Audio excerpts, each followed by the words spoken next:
At this point, you've chosen an operating system, but that operating system is going to be included as part of some kind of disk. So let's look at the disk options.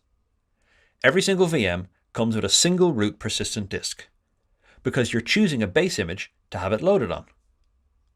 This image is bootable in that it can attach to a VM and boot from it. And it is durable in that it can survive if the VM terminates.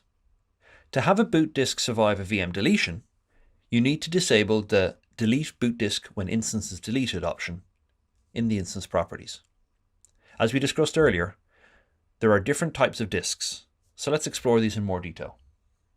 The first disk that we create is what we call a persistent disk. That means that it's going to be attached to the VM through the network interface.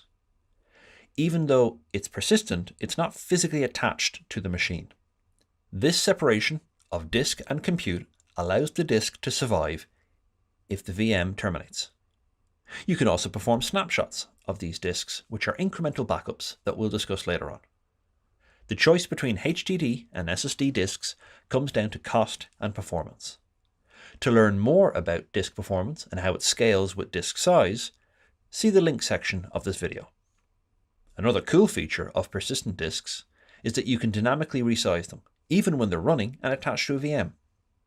You can also attach a disk in a read-only mode to multiple VMs.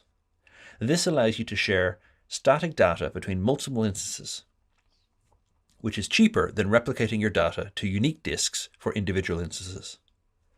Zonal persistent disks offer efficient, reliable block storage. Regional persistent disks provide active-active disk replication across two zones in the same region. Regional persistent disks provide durable storage that is synchronously replicated across zones and are a great option for high-performance databases and enterprise applications that also require high availability. When you configure a zonal or regional persistent disk, you can select one of the following disk types. Standard persistent disks. These disks are backed by a standard hard disk drive. Balanced persistent disks. These types of disks are backed by solid-state drives. They are an alternative to SSD persistent disks that balance performance and cost. SSD persistent disks. These types of disks are backed by solid-state drives. Extreme persistent disks are zonal persistent disks that are also backed by solid-state drives. Extreme persistent disks are designed for high-end database workloads, providing consistently high performance for both random access workloads and bulk throughput. Unlike other disks, you can provide your desired IOPS. By default, Compute Engine encrypts all data at rest. Google Cloud handles and manages this encryption for you without any additional actions on your part. However, if you wanted to control and manage this encryption yourself, you can use either Cloud Key Management Service to create and manage key encryption keys, or create and manage your own key encryption keys. Now, local SSDs are different from persistent disks in that they are physically attached to the virtual machine. Therefore, these disks are ephemeral, but they provide very high IOPS. For up-to-date numbers, I recommend referring to the documentation. Currently, you can attach up to 8 local SSD disks with 375 gigabytes each, resulting in a total of 3 terabytes. Data on these disks will survive a reset, but not a VM stop or terminate, because these disks can't be reattached to a different VM. You also have the option of using RAM disks. You can simply use TMPFS if you want to store data in memory. This will be the fastest type of performance available if you need small data structures.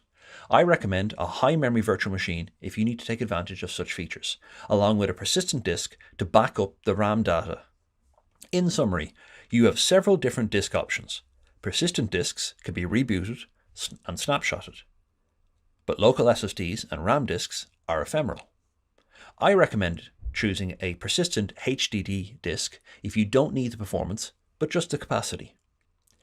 If you have high performance needs, start looking at SSD options.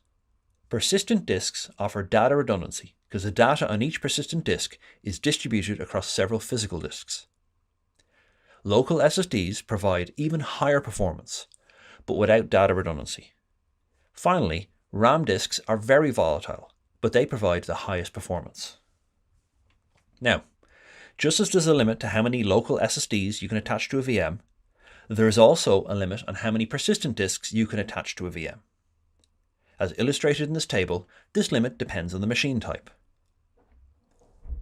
For shared core machine type, you can attach up to 16 disks.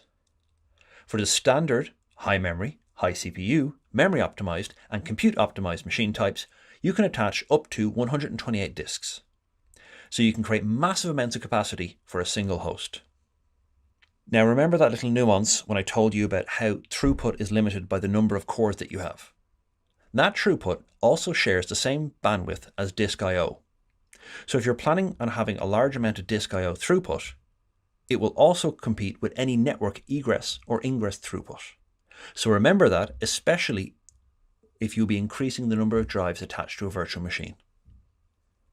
There are many differences between a physical hard disk in a computer and a persistent disk, which is essentially a virtual network device. First of all, if you remember, with normal computer hardware disks, you have to partition them. Essentially, you have a drive and you're carving up a section for the operating system to get its own capacity. If you want to grow it, you have to repartition. And if you want to make changes, you might even have to reformat. If you want redundancy, you might have to create a redundant disk array. And if you want encryption, you'll need to encrypt the files before writing them to a disk. With cloud persistent disks, things are very different, because all that management is handled for you on the back end. You can simply grow disks and resize the file system because disks are virtual network devices. Redundancy and snapshot services are built in, and disks are automatically encrypted. You can even use your own keys, and that will ensure that no party can get to the data except you.